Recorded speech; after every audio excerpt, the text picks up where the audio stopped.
Hello? Patrick, why are you calling me? I told you I'm about to get ready to film my next video. Yeah, I did. Problem is you don't listen to anything that I say.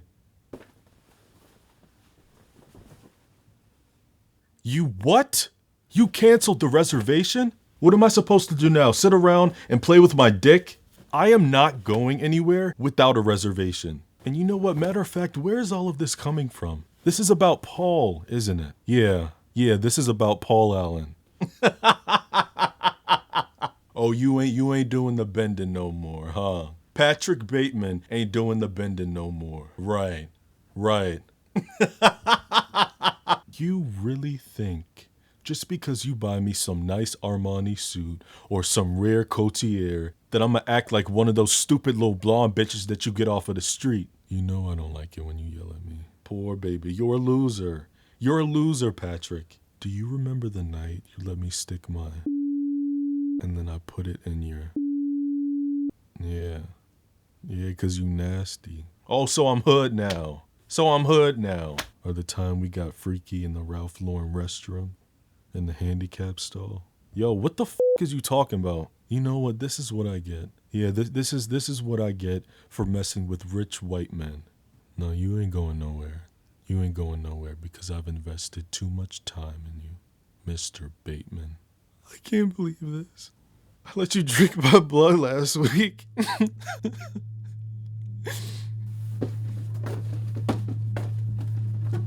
Playing with me. Well, that's okay, baby. Because guess what? I got something for you. So where you at? You at home, ain't you? Yeah, let me get my pants and my Prada shoes on. Stressing me out. Ran out of my f***ing Xanax because my doctor's in Cabo with this sugar baby. Cause I keep telling you, stop playing in my face, Patrick. So I tell you what, don't worry about it. Don't worry about it because I know where you at.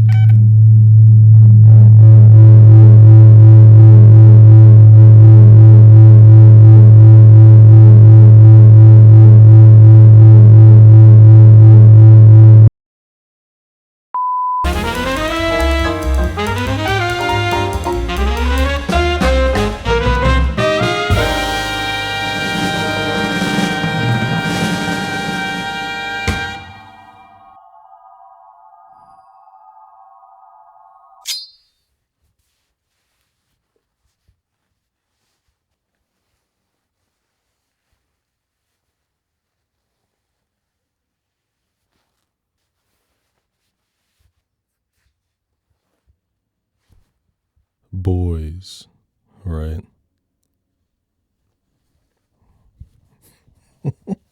I know what you're thinking. And no, this is not period blood. And no, it's not cranapple. This is beet juice. Yeah. This is I like I got one of them ninja blender joints and the shit just exploded on me. Yeah. Anyway, I have reservations tonight, so I just wanted to get this video out of the way. If you're good at playing I Spy, you'll know I have the number 11 planted in every single one of my videos. I have quite the spiritual connection with that number, don't ask me why, but it only felt right to do my 11th video about possibly my favorite film of all time. If I even have one, I don't like to pin my favorites against each other. This movie is in my top 4 letterbox. That's the simplest way I can put this. And before you call me a basic ass film, bro, I don't care, okay? I don't care. Because guess what? I liked the movie before all those f***ing twinks took it from me. Snatched it and ran with it. You know who you are. Nobody is taking American Psycho away from me. Even though, okay, I'm gonna say this. The community and the fan base of this movie can come off like a cult, right? Yeah, a cult, a bloody cult. I mean, there's videos, you know, people remaking the skincare routine and dressing up as him for Halloween and creating like the whole aesthetic of him on TikTok. It's disturbing. It's very disturbing.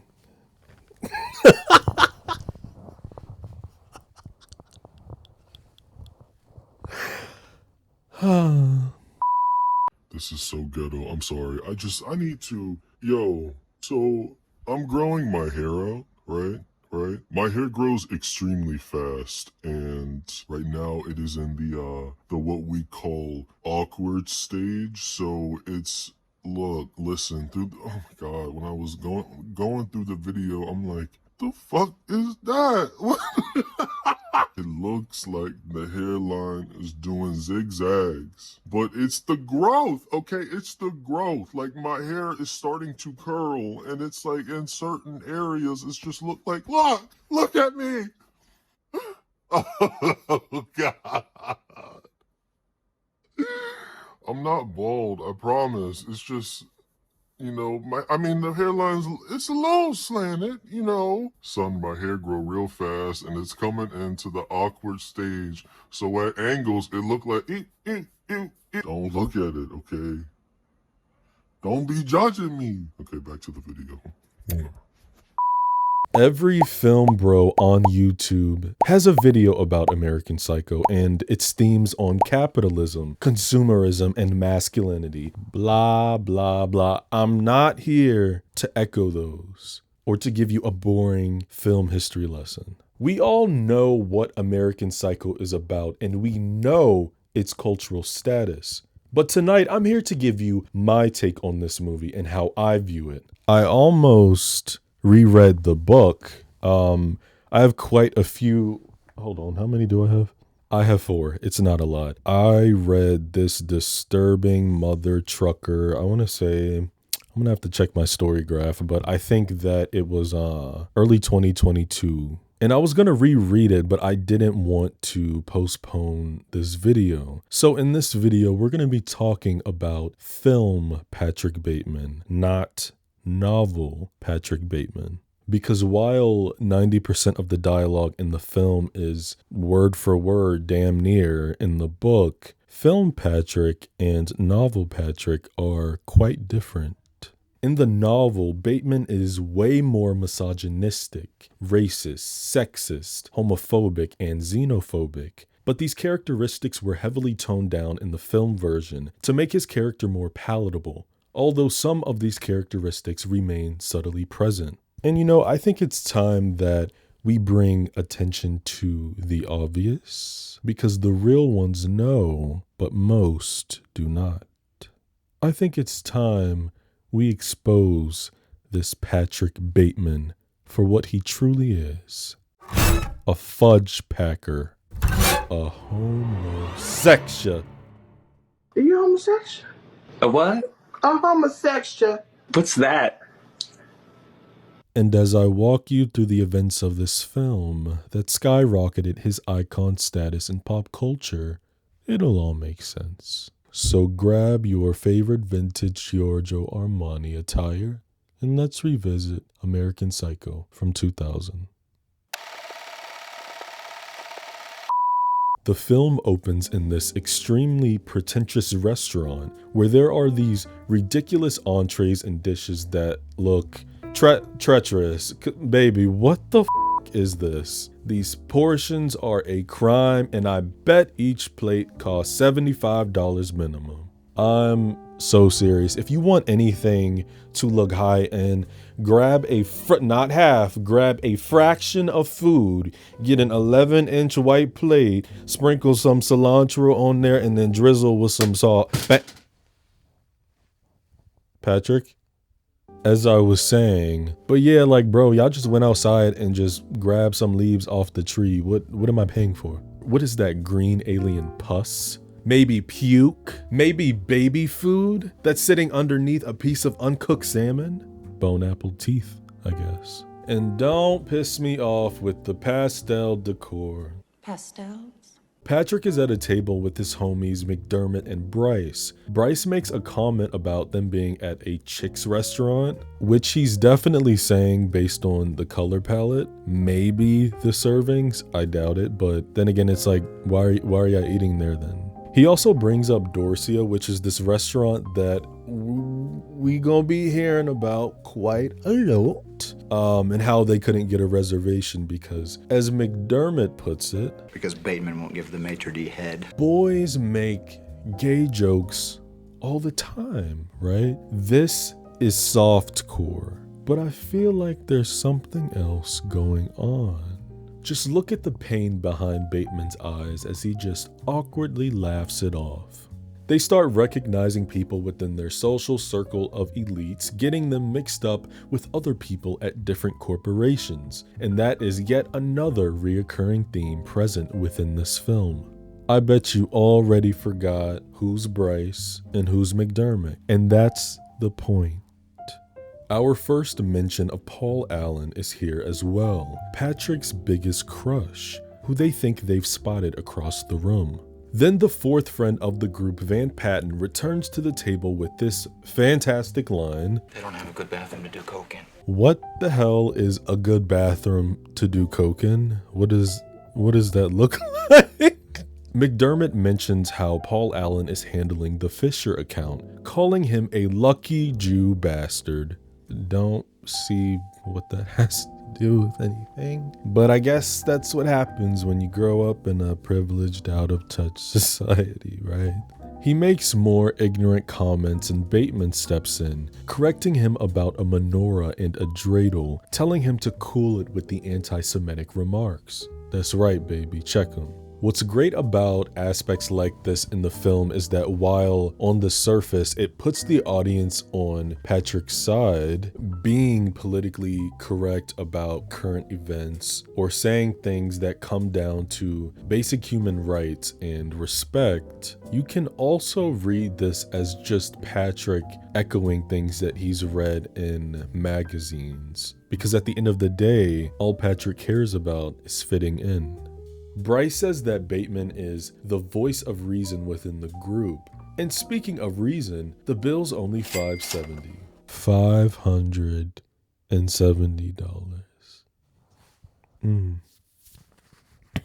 Hold on. Okay, so if the bill is $570, carry the 2, divide the 3, add a few pounds, snort a few quarters, divide by the 4 of them. That's around $142 a plate.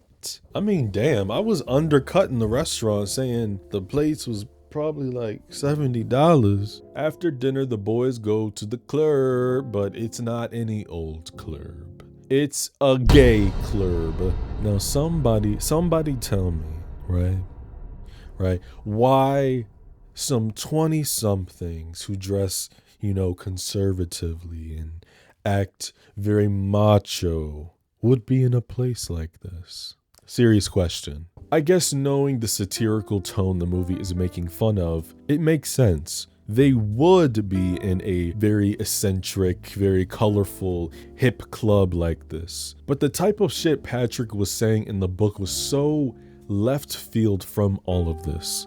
You can see lots of queer men and women walking about this club, and at the front door with the bouncers, there was a black drag queen. True Faith by New Order, formerly known as Joy Division before lead singer Ian passed away, is playing. I love that song, fantastic. By the bar, Bateman orders 2 Stolies on the rocks with bar tickets, and the bartender, who for whatever reason is agitated, she tells him that it's a cash-only bar. So he just smiles, handing over his American Express before saying, "You're a f***ing ugly bitch. I want to stab you to death and then play around with your blood." Oh! Patrick's apartment is completely white, and I hate it. No disrespect to those of you who dig the all-white aesthetic, it's just not my flavor. I cannot walk into a home and be plastered with bright light, although I get it on the front of wanting the sunlight from the windows, bouncing and reflecting light everywhere to make the space appear bigger and make you feel happy and yada yada, but yo, spill one glass of red wine and it's a wrap. There's an inside joke within the queer community that you will never walk into one of our homes and see overhead lighting because of how unflattering it makes you. Don't piss me off. I cannot stand overhead diffused light. You know what I'm talking about. That cheap ass apartment lighting that they always put. God, they need to eliminate them. It pisses me off. Dark lighting is just so much better. I love a moody, dark apartment with a warm amber light just sprinkled in the corner or high up at a slanted angle to give furniture and faces a nice cast. It's flattering. But this isn't my apartment, it's Patrick's. And the style of his place is fitting exactly with his personality. Empty, soulless, and devoid of any culture. Do you think he reads those books on the glass coffee table? No. Do you think he looks out of that telescope at the planets? No. But he can damn sure tell you who designed them and why they're important. I've been there. It's not fun hearing somebody list off a bunch of designers that you've never even heard of. Whatever. Damn white apartment. It's not white anymore. Patrick formally introduces himself to the audience as a 27-year-old who works on Wall Street and lives on the Upper West Side of Manhattan. He believes in taking care of himself with a balanced diet and a rigorous exercise routine. So every morning before working out, Patrick puts on an ice pack while he does almost 1,000 stomach crunches. His skincare routine starts off using a deep pore cleanser lotion and a water-activated gel cleanser, then a honey almond body scrub, and on the face, an exfoliating gel scrub. Then he applies a herb facial mask, which he leaves on for 10 minutes while he prepares the rest of his routine. Patrick always uses an aftershave lotion with little or no alcohol because alcohol dries your face out and makes you look older. He goes on using a moisturizer, then an anti-aging eye balm, followed by a final moisturizing protective lotion. That's the gayest shit I ever seen in my life. No straight man is doing all of that. He ends his routine peeling off a mask as he tells us how there is an idea of a Patrick Bateman, but there is no real him. Only an entity, something illusionary. And though he can hold his cold gaze and you can shake his hand and feel flesh, or maybe you sense your lifestyles are probably comparable, he is simply not there. It's well known that Christian Bale's inspiration for this performance of Patrick Bateman was Tom Cruise. Specifically Tom's appearance on The Late Show with David Letterman in 1993. Bale said he saw in Cruise this very intense friendliness with nothing behind the eyes, and he subsequently based Bateman on that. And on top of that, Tom Cruise is featured in the novel. There's a scene where Patrick is going up to his apartment, and he crosses paths with Tom in the elevator. They live in the same complex, and Patrick gets the film title Cocktail from 1988 wrong, calling it Bartender. So after Patrick's morning routine, we cut and hear Katrina and the Waves' Walking on Sunshine. And initially, you think it's the movie, but he's actually playing this through his Walkman. And if you have not seen this movie, you definitely recognize this little clip because people turned it into a meme. Bateman's assistant Gene is introduced here. They go through the regular hoopla, meetings on this day, dinner on this night, this CEO call and wants to chat, blah blah. And before she leaves, Bateman says, Don't wear that outfit again. What? I didn't hear you. I said, do not wear that outfit again. Wear a dress, a skirt or something. This is the film's first auditory inclination and signal that Patrick is extremely hyper aware of fashion and what other people are wearing. Now, I'm not gonna put a gender on fashion, that's ignorant, but we're having fun here, so let's cut the shit. We know how much gay people pay attention to fashion. Later that night, Patrick's listening to the new Robert Palmer tape while his girlfriend Evelyn, played by Reese Witherspoon, is buzzing off about wedding decor. Patrick, we should do it. Do what? Get married, have a wedding.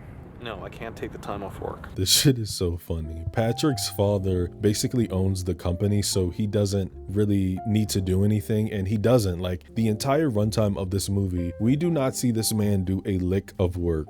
And Evelyn points this out, like she says to him, I don't know why you don't just quit. And Patrick's next line is probably his most not sensitive but genuine line of dialogue in the entire film. Because I want to fit in. Look at that head turn and the blinking.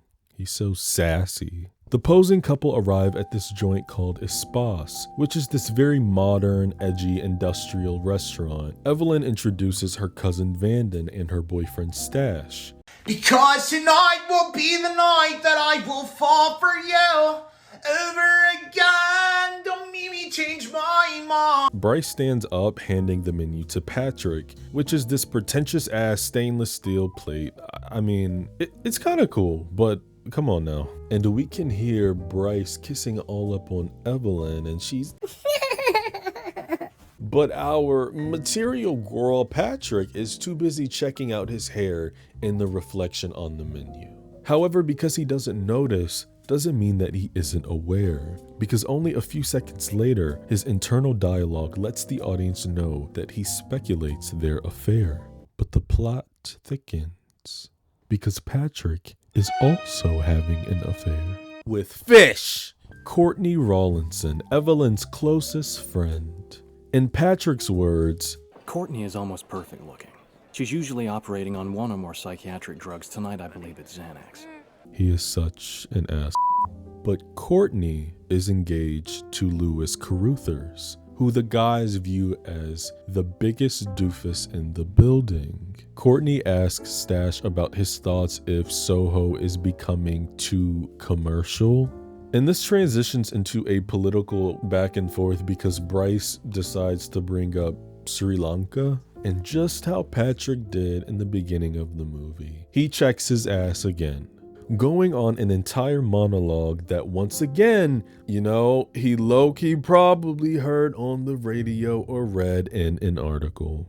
Or are these actually his true feelings, buried underneath all that trauma and psychosis?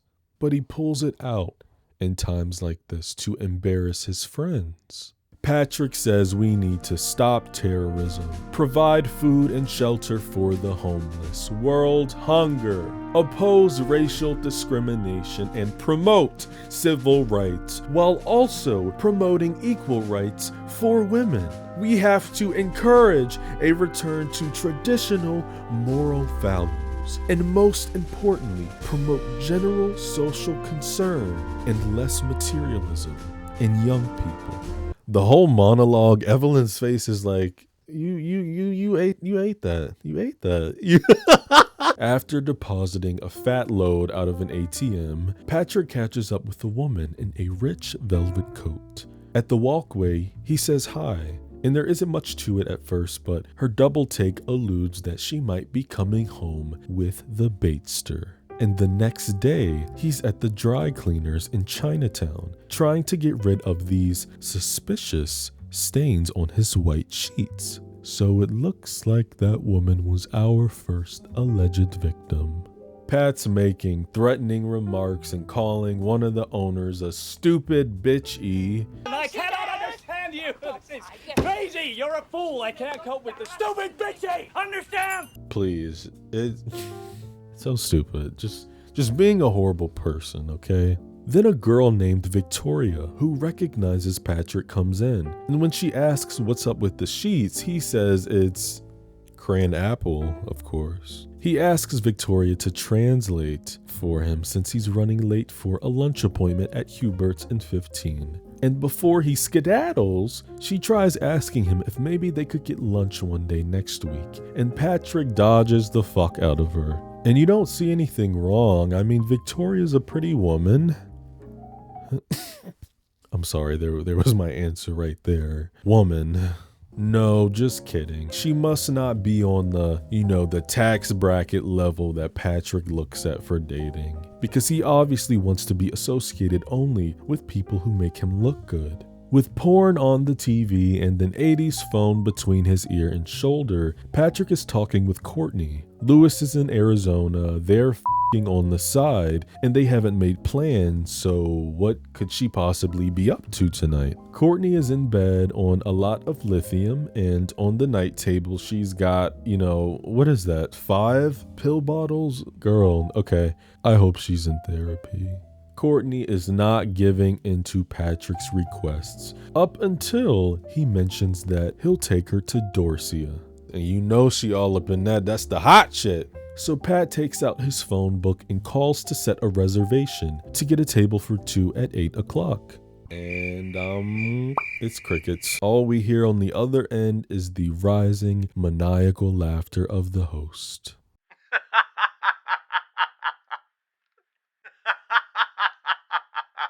In the taxi, Courtney is rambling about her day, dragging her words. Meanwhile, Patrick is looking out the window, worried more about if they just passed Donald Trump's car. The poor ting is falling asleep at the table. She's like, "Is this Dorsia?" And Pat says yes before grabbing a menu that reads Barcadia. Mess. So a bit of time passes and we're now in a conference room at Pierce & Pierce. Lewis thanks Patrick for his wonderful night out at Dorsia with Courtney, asking him how he scored reservations, to which the lying Pat says, "Just lucky, I guess." And I think Mr. Lewis can sense the zestiness coming off of Bateman because of his style and fashion, so he starts getting happy hands, and Patrick immediately flinches. He will not be seen in public with a man touching upon him. I don't know if I mentioned that Lewis is clearly a gay man. The hand gestures when he talks, the tone of voice, how excited he gets when he talks about labels and brands and, "Oh, where'd you get that bag?" Like, the signs are there. This is our first scene where we actually see the real Paul Allen come up, who is played by actor Jared Leto. And he refers to Patrick as Halberstram before complimenting his tie. Patrick clocks the mistake not aloud, but in his internal dialogue. There's a guy who works in the same company as all of them named Marcus Halberstram, who Paul actually thinks that he's talking to. This Marcus guy does the same exact thing Patrick does, and he also has a penchant for Valentino suits and Oliver's People's glasses. More than that, they share the same barber, though as Pat puts it, he has a slightly better haircut. Okay, sis. Paul asks Patrick, about his ransom account and how it's going, which he heard is not well. Then goes on asking him about his girlfriend, Cecilia. And Patrick just goes along with this, smiling, giving minimal answers. McDermott and Bryce walk into the room, congratulate Paul on the Fisher account, and Paul says, "Thank you, Baxter." So this guy is clearly not concerned with anybody around him, can't even remember people's names. Bryce and Paul seem to have some tension that the film doesn't delve into, because when Bryce walks up to him, he says, "Squash," as in, beef. And in response, Paul takes out his card, handing it over to him and telling him to call me. They're gonna f***. These business cards are metaphors for penises. Bryce wants to hook up on Friday, but Friday, Paul Allen's got an 8:30 res at Dorsia. He probably gave the maitre d' head. Patrick pulls out his Pierce & Pierce business card, asking the boys what they think. Bone material with Cillian rail lettering. That means nothing to me. Then Van Patten pulls out his card, one-upping him.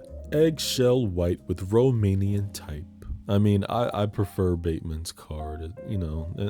This scene is so fucking stupid. It's one of the most popular in the film, and as you see, Patrick is on the verge of an anxiety attack, biting his nails because he's extremely frustrated that Bryce prefers Van Patten's penis to his. And then,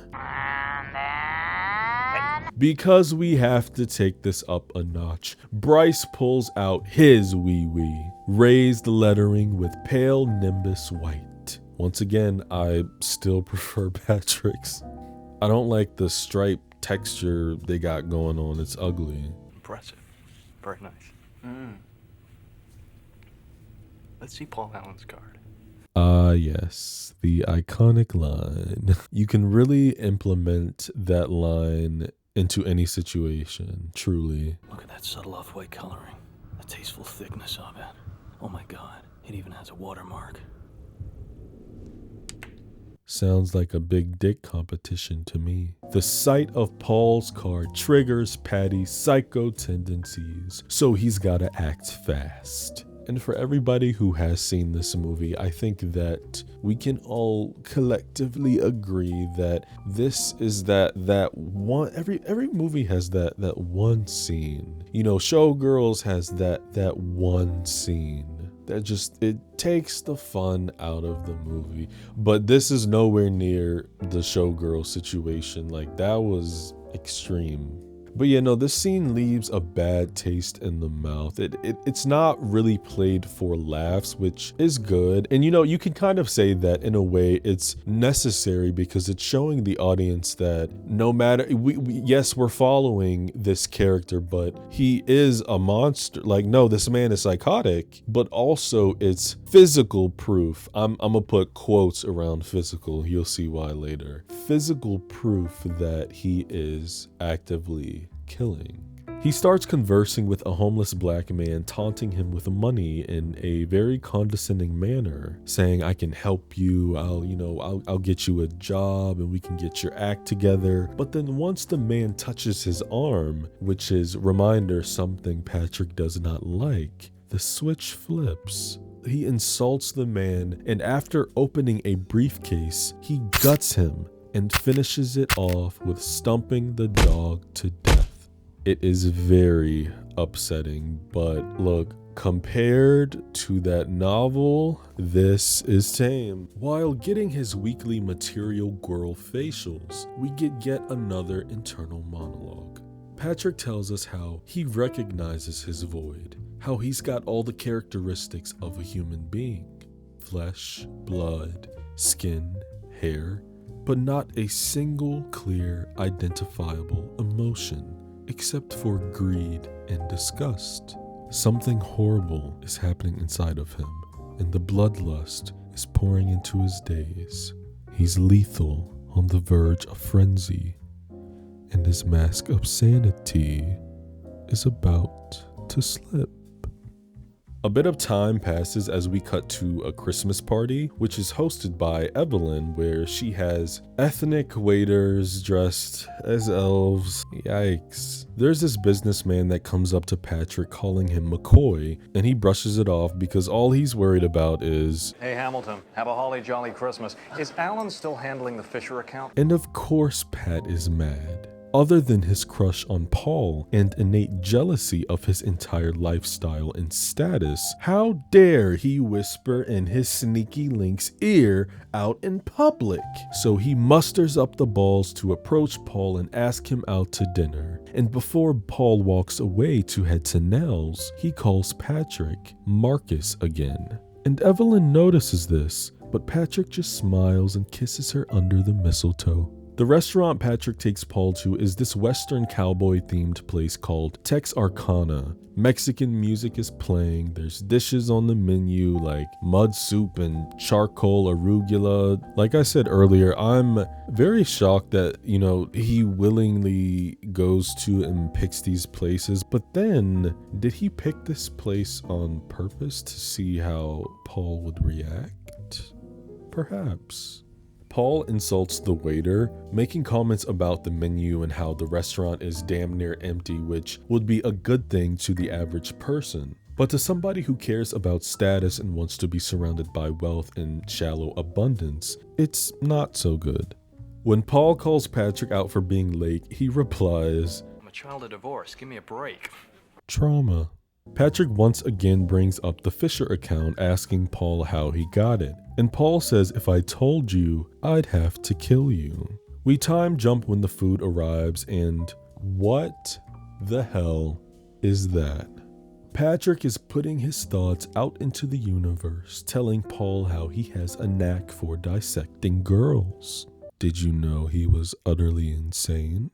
But there's zero reaction. Paul is off the J&B and the Coronas. He compliments Patrick's tan because I have a tanning bed at home. You should look into it. I love his reaction face.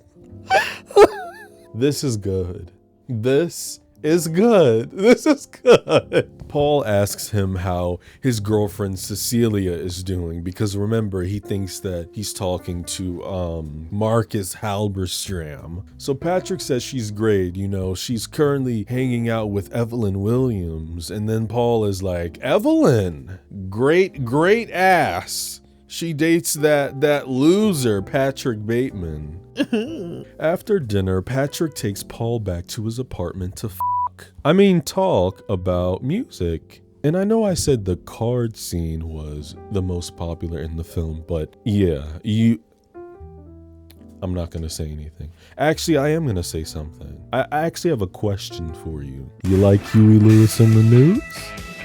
Paul is completely wasted as he sits on a chair covered with a sheet that's sitting over top of taped newspaper. Patrick starts monologuing about music, specifically Huey Lewis, and as he's yapping, he casually goes into his bathroom, puts on a clear raincoat, and takes a pill, which has no label. And I like that it was left up for the audience to decide whatever psychiatric pill, you know, he's got going on. Patrick moonwalks out with a pristine stainless steel axe, and Paul asks him why he's got the style section newspaper all on his floor. Do you have a chow dog or something? This went over my head a lot, but apparently chows are well known to be a one-person dog. I don't know what the correlation or, you know, the statement is in regards to the dog breed, so I kept thinking, okay, chow dog, newspaper. What do people use to catch or clean up doggy doo?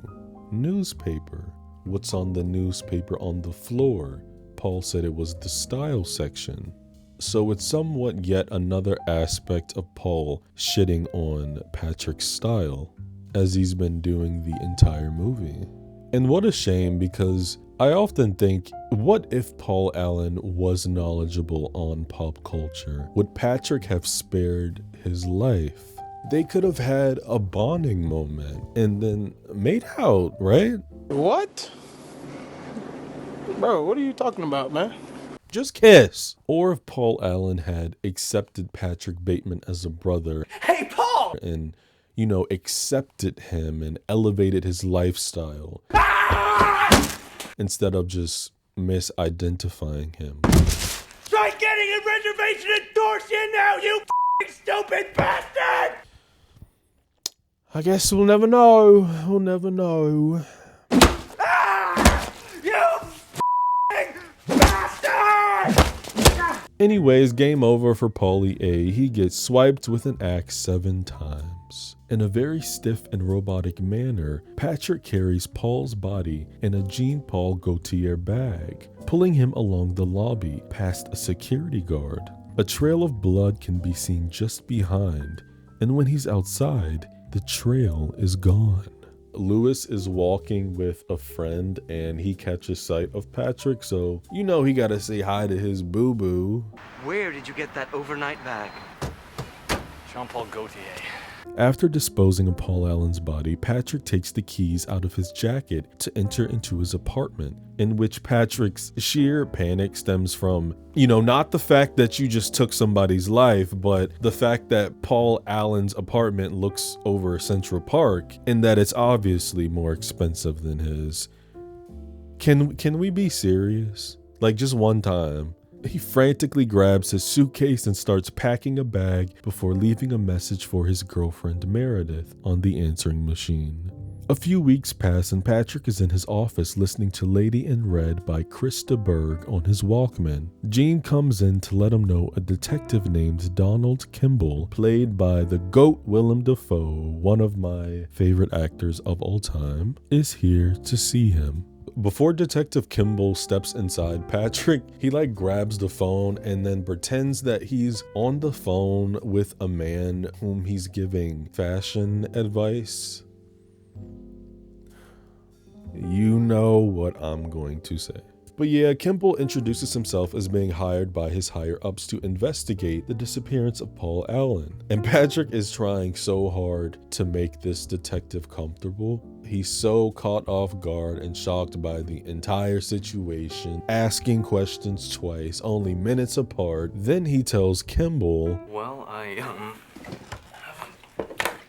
haven't heard anything about the disappearance or anything, not on page 6 at least. Page 6 is the section of newspapers that talk about celebrities, gossip, and entertainment.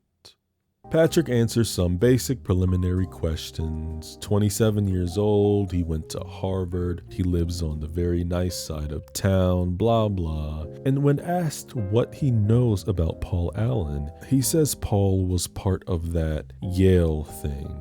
What do you mean Yale thing? A closeted homosexual who does a lot of cocaine. That Yale thing.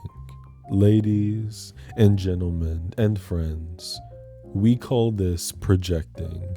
Detective Kimball reveals a man named Stephen Hughes said he saw Paul Allen at a restaurant in London, even though Meredith, Paul's girlfriend, doesn't believe that he would just up and leave like that off a whim. But what happened was, this Stephen guy mistook Paul for a Hubert Answorth.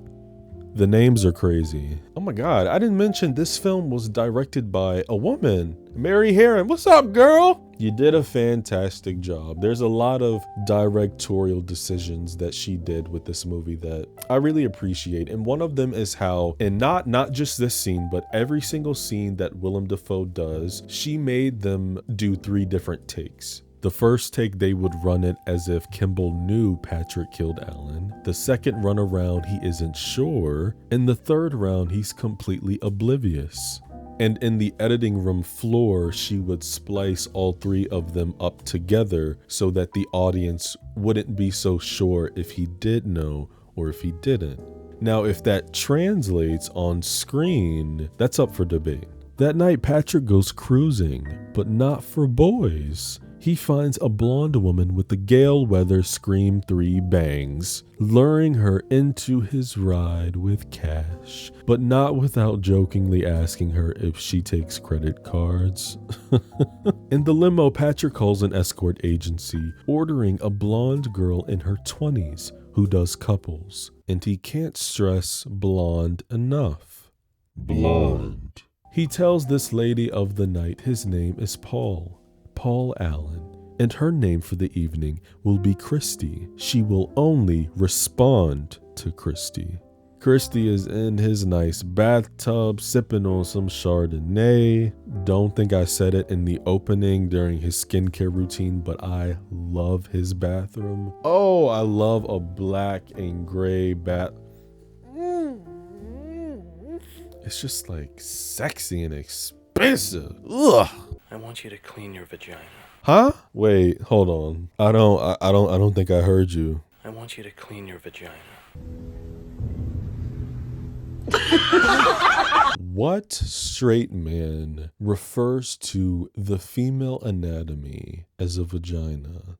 Yes. Okay, hold on. Hold on. Yes, that is the scientific term. But you know what I'm saying. This is so mechanical, and it's such a separation from some type of lust or passion. If he was a real man, he would have been like, toot that thing up, mommy, make it roll. When he don't like word, you'd have been like, Snapchat me that. I'm not gonna say that word because I don't think YouTube like that. I don't think YouTube gonna like that. Anyway, the second lady of the night arrives and he tells Christy to dry herself off and put a robe on, not the Bijan, and get ready for our guest. As we can see when he opens the door, she is clearly not blonde, more of a dirty strawberry blonde. And Patrick had to comment on this. He names this woman Sabrina. He tells Sabrina what he told Christy. My name is Paul Allen. And I don't necessarily know why he's is this some role play sick, twisted, envious power dynamic? I'm not gonna sit here and act like I know what I'm talking about. But what I do know is that this role playing, this is some Tom Ripley shit right here, which is also not smart because of the investigation that's going on. We don't know who is tied to or who is connected to this escort agency. Like, bro, if you try anything, they have your address on file. Patrick was never a thinker. No. When they all sit down, Patrick is like, don't you guys want to know what I do? And they just stare at him deadpan and say no.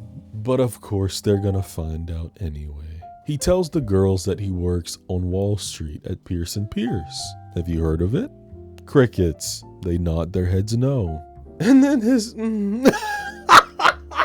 the look on his face, it's really Patrick constantly needing validation and ego stroking. You are a funny man, Mr. Bateman, really. We need to get you a comedy stand-up special. So when things get too quiet and a little bit too awkward, Patrick does what he does best. Talk about music. He puts on Phil Collins, his opinions on the old versus newer Phil, then makes his way into the bedroom, inviting them in. He tells Sabrina to take off her clothes while getting this old school camcorder out of the closet, and in between telling them facts about the music and his thoughts on the work, he says, Christy, get down on your knees so Sabrina can see your ass.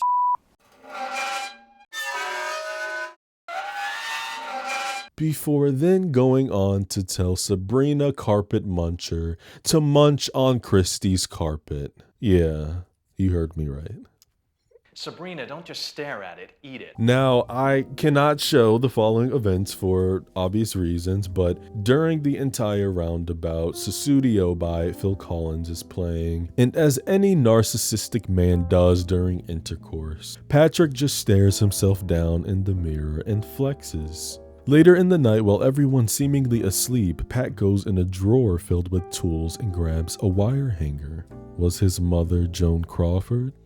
No wire hangers ever! It's not revealed exactly what Patrick does with that wire, nor does it say so in the novel. Bret Easton Ellis left that up to the sick imagination of the readers, but I think there was some inserting stuff going on, if you know what I mean. Because when they leave, those girls are toe up, bloody nose and all.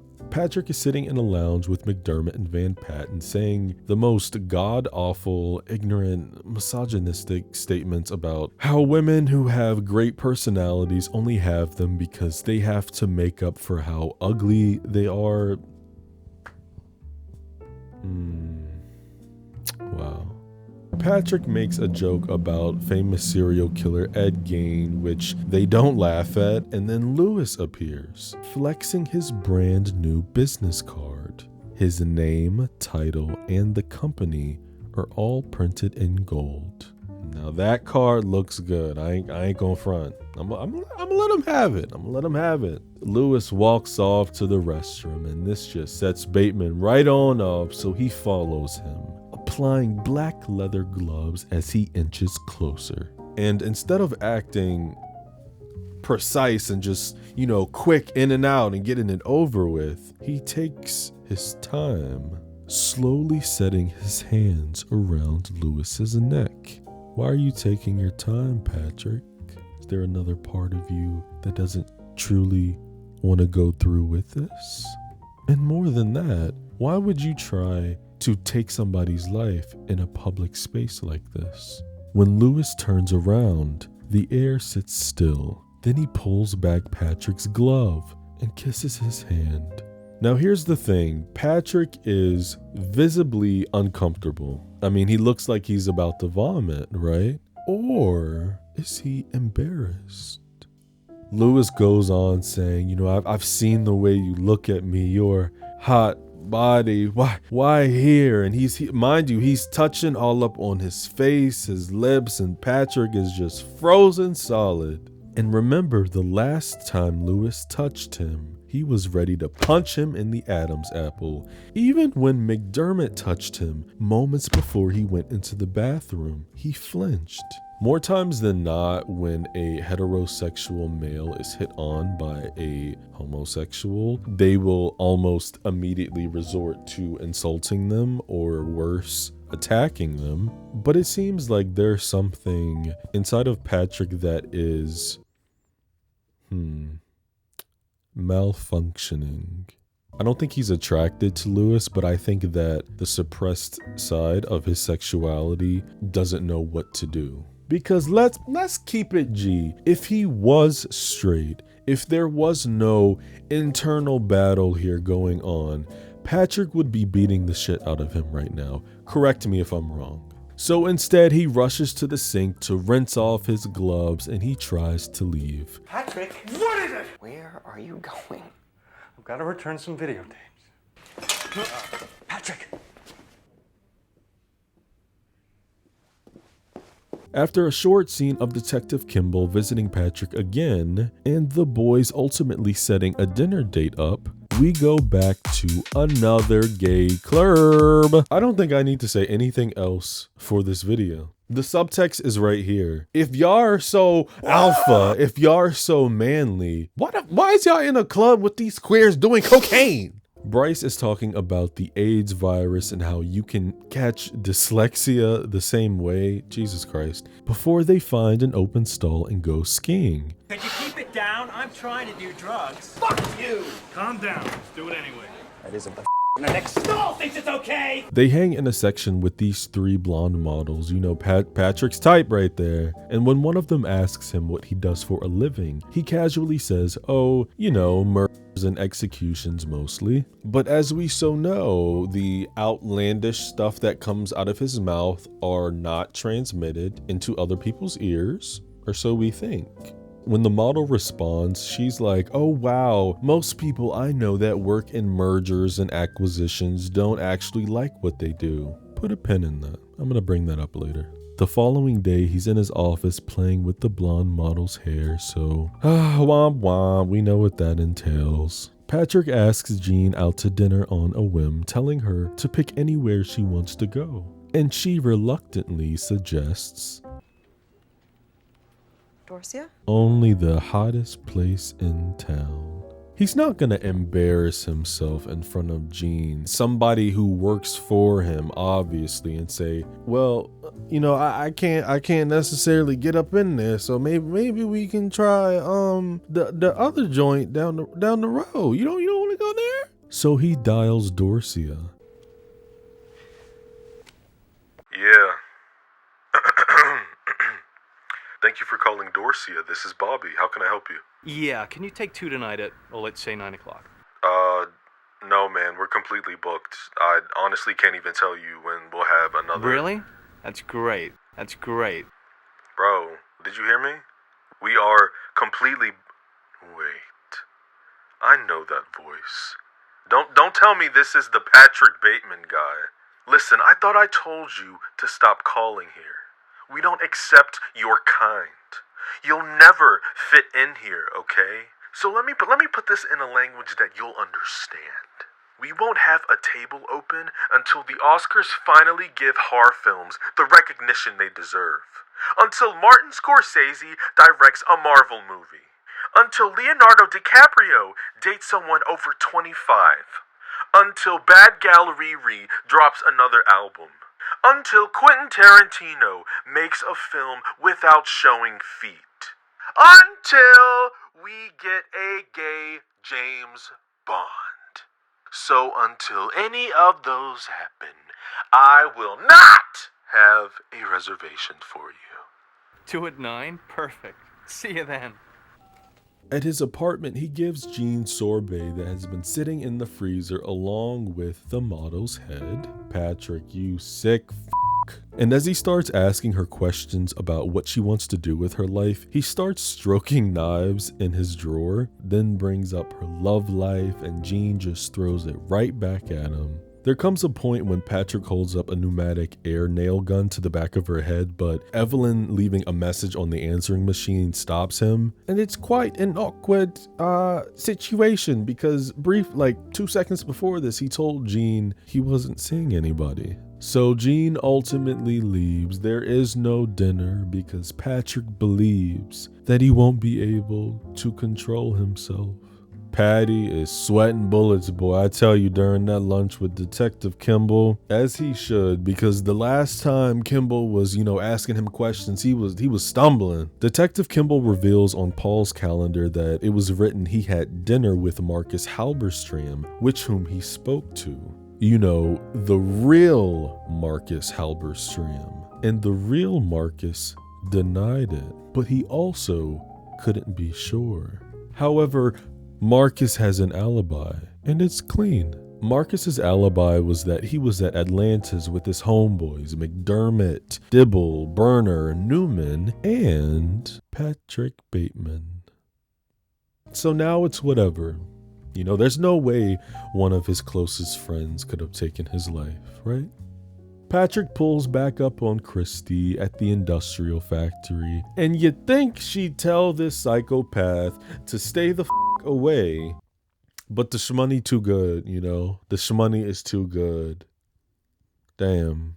She tells him after last time she had to go to the emergency room, but he promises it'll be nothing like last time. Then she's like, I might need some surgery too. And my girlfriend said that I should get a lawyer. So he's like, hell nah, and then write her a check. And she just snatches it, then jumps out the limo. I know that's right. But Patrick sticks another fat wad out the window. How much money do you carry? Christy gets back into the car and he says that she can get half now and the other half later. This second date with Christy is hosted at Paul Allen's place, and their third guest is a friend of Pat's, Elizabeth, played by an actress named Guinevere Turner, who 1, helped Mary write the screenplay for this movie, and 2, I recognized as the love interest in this 90s indie film called The Watermelon Woman. Great movie. I watched it randomly one night last year on the Criterion Collection. Something about the poster just drew me in, but also the fact that it was a queer black woman and she was like a filmmaker. And I was like, wait a minute, what the hell is that? What is this? Lizzie is busy trying her hardest to recognize Christy. Meanwhile, Patrick is by the table drugging the wine. I love how Christy says, this is nicer than your other apartment. And then, Patrick's ego, he's like, not too much. It's not that nice. He tries to talk Elizabeth into getting it on with Christy. What do you do? She's my cousin. She's from France. She's being resistant and playful, saying, I'm not a lesbian. Guinevere Turner is gay in real life. But her rejection doesn't last long because the drugs kick in, and while they're getting freaky deaky on the couch, Patrick starts talking about how great Whitney Houston's debut album is. No other man's gonna do. So I'm saving all my love for you. Find the note. For you.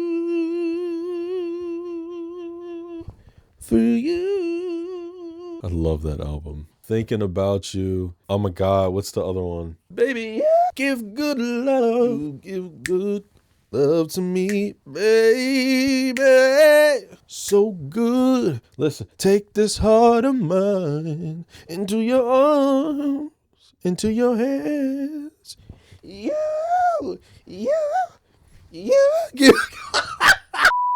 Elizabeth laughs at Patrick for owning a Whitney Houston CD. Ignorant, okay. And yeah, they get to working, you know, during their heavy breathing threesome. Christy slips out of bed, and within seconds we hear Lizzie's moaning turn into choking grunts as blood starts pooling on the sheets. So Christy is like, fuck this, I'm out. Fuck this shit, I'm out. She dips out the room, not knowing where the exit is, and we see two girls hanging in plastic bags in a coat closet. Oh. In another room, they're spray painted dye yuppies with all sorts of bodily fluids that... You're nasty.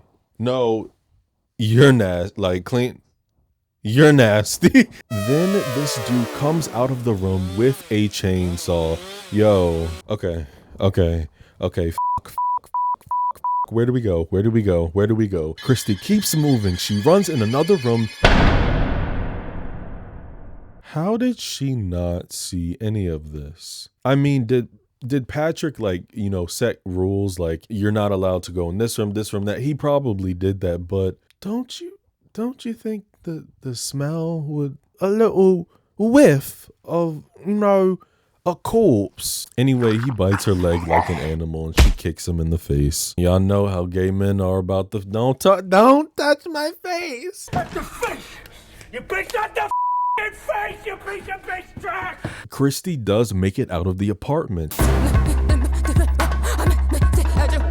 She is screaming at the top of her lungs and banging on every single door, as she should, and nobody comes out. I know it's about 3 or 4 in the morning, but y'all hear this chainsaw, which makes you question the authenticity of if this is actually happening since nobody came out of their room. But then again, let's be honest, if a woman was being chased with a chainsaw in your apartment complex, would you come outside? Would you open your door and say, hey, I can protect you, come on in? Yeah, that's what I thought.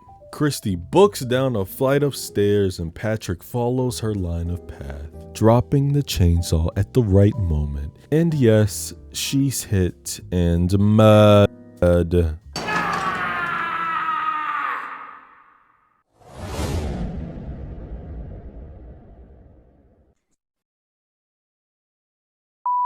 Not the most realistic thing you will ever see, but it's fun. And it's also nice seeing Christian Bale run around naked with blood on him. I don't give a fuck, I'ma say it. Patrick showing off his art skills as he draws Christy with some crayons during lunch with Evelyn, right in front of her face. I need to engage in homicidal behavior on a massive scale. Evelyn, I'm sorry. You're not terribly important to me. She starts crying out loud, embarrassing him, and he says he's going to assess the situation by getting up and leaving. I have to return some videotapes. One night, Patrick goes to yet another ATM machine, and he sees a cute stray cat, which he picks up. And like a fever dream, the machine beeps and reads, "Feed me a stray cat." And he actually tries to do it, then pulls out a gun. What are you doing? An elder woman catches him and he decides to bust a cap in her ass. Yo, this is wild. This is why the cops pull up, so he tries to hide in every single car he passes, but the alarms just keep blaring. And yet, the cops eventually find his whereabouts. There's an entire shootout, and after a few bullets, the cop car explodes like this is Grand Theft Auto. And by the look on his face, he is genuinely confused. And so am I, because how did you blow up a cop car with a 45?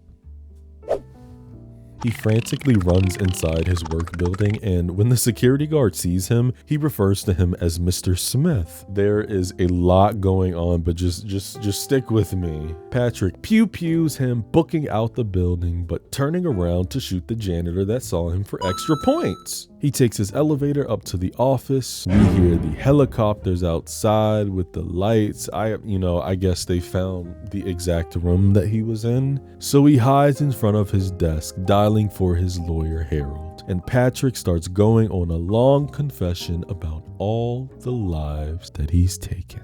Some escort girls in an uptown apartment, some homeless people, maybe 5 or 10, an NYU girl in Central Park that he left in a parking lot behind a donut shop, his old girlfriend Bethany with a nail gun, Christy with the chainsaw because she almost got away. He is full on hysterically crying, and he ends the message with saying that he was the one who killed Paul Allen.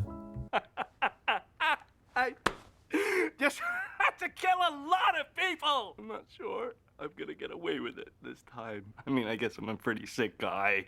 No. The next day, Patrick masks up to step inside of Paul Allen's apartment and check out the mess that he created. But, wait, hold on. What's going on? Why is everything white again? Y'all know I hate white. The entire apartment is completely clean and wiped out. There's a real estate agent who's talking to a couple. There's sheets on the ground, fresh paint on the walls. The coat closet is empty. What the hell? The real estate agent appears behind him, asking him if he's her 2 o'clock appointment. Pat says he's looking for Paul Allen's place, but she lets him know he doesn't live there. You saw the ad in the Times? No. Yeah. I mean, yeah. There was no ad in the Times. The agent makes him leave, so Patrick goes to the closest payphone and downs a bottle of pills without water, calling Jean. She lets them know the boys wants to meet him at Harry's for drinks, and he is, well, in the middle of a panic attack. He tells her he's not going to make it to the office. I don't know what I'm doing. I just, yeah. One of my favorite memes birthed from this scene. I'm going to put it right here. So curious little Jean goes into his office, rifling through his desk, and she finds a notebook with some rather upsetting artwork. When Pat gets to Harry's and talks to his lawyer, Harold, he thinks Bateman was fondling his balls, if you will, if you catch my drift. Just laughing it off, haha, you're so funny, you're a funny guy, did you know that? Then he's like, by the way, Davis, how's Cynthia? So once again, this man thinks he's talking to a completely different person. You know what? I understand why Patrick is getting frustrated. I do. Yeah. He tells Patrick that, your little phone call was funny, but you had one big fatal flaw. Bateman is such a dork. Such a boring, spineless lightweight. Now, if you said Bryce or McDermott. Poor Patrick. He's just trying so hard to convince this man that he is Bateman, that he chopped Allen's head off, that he left the voice message, and it was all true. But Harold starts losing his patience, and after the 4th time of being pushed back, he tells Patrick what he said couldn't be possible. Why not, you stupid bastard? Because he had dinner with Paul Allen twice in London, only 10 days ago. At the office, Jean digs deeper into Patrick's notebook, uncovering more and more haunting and inappropriate pictures of all his sick fantasies, before Pat returns to the table with the boys at Harry's, who are watching a live televised speech from former President Ronald Reagan. And our journey with Patrick ends on an internal dialogue of him stating how his entire confession and cry for help was a complete failure. There was no catharsis, no new knowledge, or no better gaining self-awareness. The world is a bleak, shallow void, and Patrick does not hope for a better future for anyone.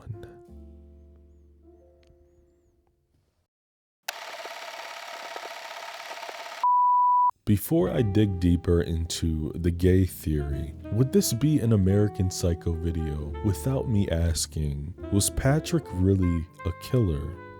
The film and the novel handle these quite differently.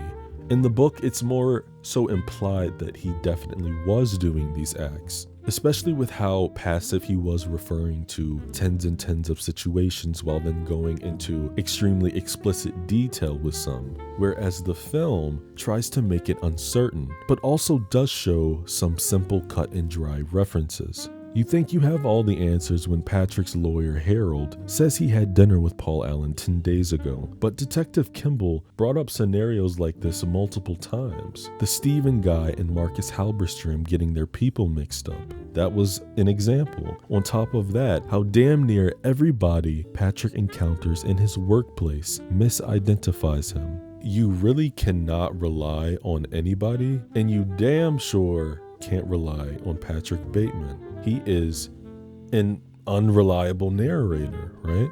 Director Mary Herron has her take, Bret Easton Ellis has his ambiguous take, and the fans have their speculations. I feel like I say this every video, but it applies. I'm sorry. Film is subjective. What you get out of this movie will be different from what somebody else gets out of it.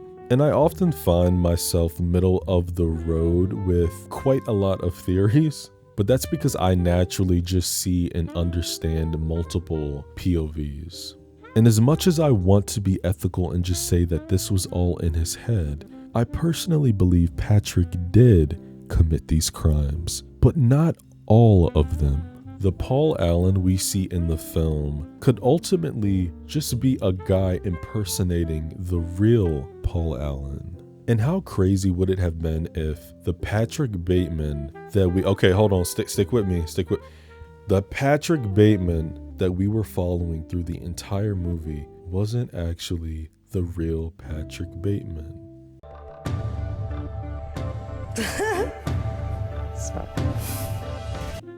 Actually, that can't work because all of his close friends and lovers and buddies were calling him Patrick. I know it doesn't work, but but I think he could have executed someone for the first time and fell deeper into this psychotic break from reality. That crayon apple in the laundromat scene definitely was real. I mean, the owners and Victoria noticed the large stain. Sure, it could be wine, but the previous scene alluding to the woman following him home, it checks out. Then we got the entire ordeal with Paul Allen's apartment being completely cleaned and sold. On the surface, it's as if it all never happened. But Patrick's obsession and envy/hatred for Paul was boiling up to that point.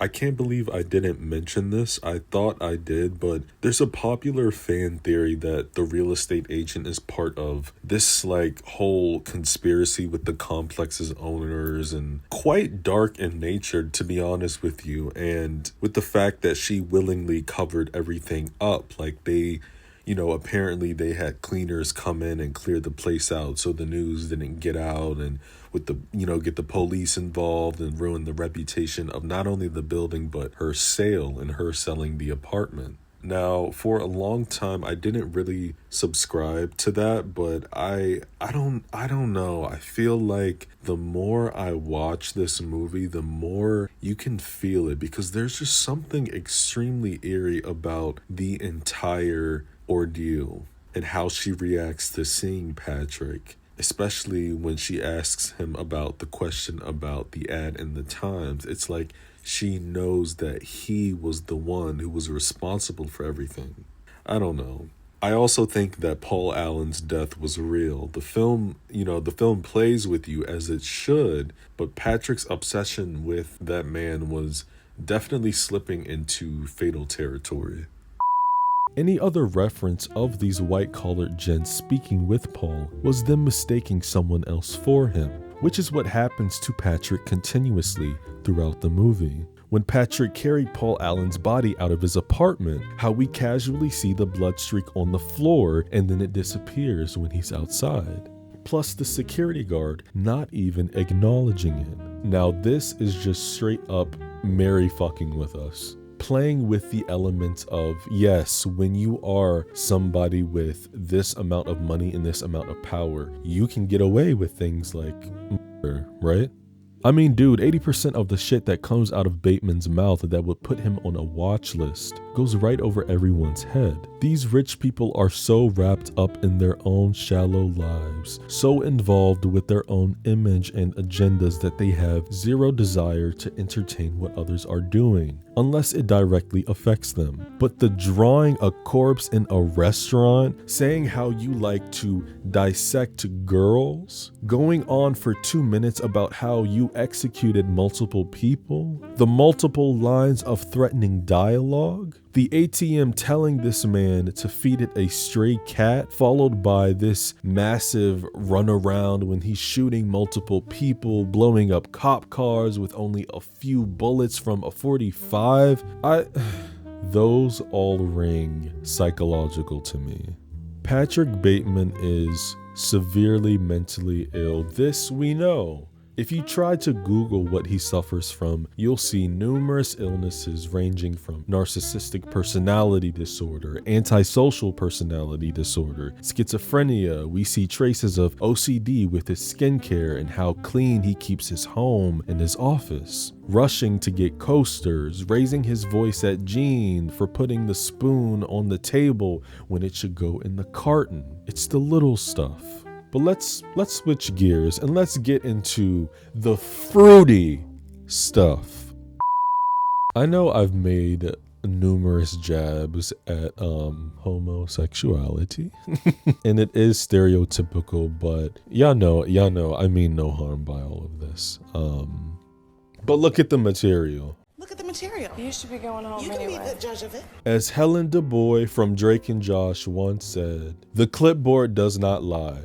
Okay, where do I begin? His extremely over-the-top skincare routine with his face is strike one. Look, we know how much the girls and the gays live for a skincare routine, but also how much queer people obsess over looks and body image. Some say to an extremely unhealthy degree. Patrick is, what, he said 27? I give him 5 years until he'll start injecting Botox. The workout routine in itself is another thing. There are many heterosexual men who fall into the narcissistic category with being, gym bros and extremely health conscious, but gym culture is singed right in with the attention to detail with body image. There's a sign in the dry cleaners, you feel better when you look better. So the more Patrick keeps up this fake persona, the better he feels about tucking away the demons and fitting in.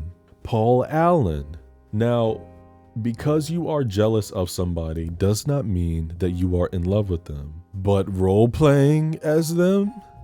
I made the joke about Tom Ripley. Some of you might have captured. Have you seen the talented Mr. Ripley? Do I need to cover that movie? Yeah, there's a fun one right there that takes on the obsession identity bordering on lust. Then there's the card scene. How I said the cards are metaphors for penises, and the men are comparing their junk in a very unserious manner. Well, guess what? The whoosh sound effect that plays during the scene was created by slowing down the sound of a sword being drawn from its sheath. You get it? Swords, sword fighting. Fucking. Patrick's extensive knowledge on pop culture and music is another one. Again, I will reiterate, because you are into music, because you are into these very general things does not mean you are a homosexual. But what genre does Patrick Bateman obsess over? Pop music. These rants that he goes on are like a one-man Broadway show. If he was born a few generations later, he would have a Stan account on Twitter. And not to mention all the times Patrick and his buds go to those queer clubs. Guys in mesh shirts, drag queens, colorful lighting. The signs are right in your face. I already gave my thoughts on the scene when Lewis hits on him and how instead of resorting to violence to protect his masculinity, Patrick crumbles because someone directly connected to him turns out to identify as something he is not ready to confront. I have to return some videotapes is code for I don't want to talk about my feelings. Also, did anybody else notice that Lewis is the only other character other than Patrick who is verbally checking and noting other people's fashion choices? And what is Lewis? Fucking. And speaking of fashion, Patrick's obsession with it, and it's way worse. And oh my God, I almost debated on if I was going to finish the book because that is such a prevalent aspect of the writing style and it's intentional. Every time Patrick meets or talks with someone in the book, he points out every single article of clothing that they have on. This man is so controlled and so wrapped up in designer brands, designer suits, designer watches, designer bags. FOMO! His relationships with women are performative. These women are just accessories and playing part of his game in which he fools himself to think this is all the behavior that he should be acting in. To be a man. To be, dare I say, an alpha.